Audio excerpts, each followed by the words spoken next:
আজকের পাঠটি specially admission candidate, চাকরি প্রত্যাশী এবং যারা স্পোকেন ইংলিশ শিখতেছে তাদের জন্য। Important group verbs part 31। Send এর সাধারণ অর্থ হলো পাঠানো।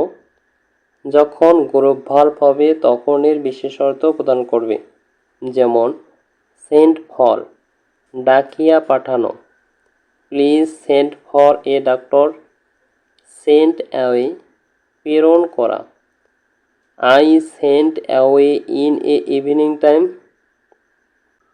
সেন্ড ব্যাক ফেরত পাঠানো, I have to send the shirt back because it did not fit me, sent down কারাবাস, he was sent down for armed robbery, sent off বিদায়ী সম্ভাষণ, friends gave them a rousing sent of,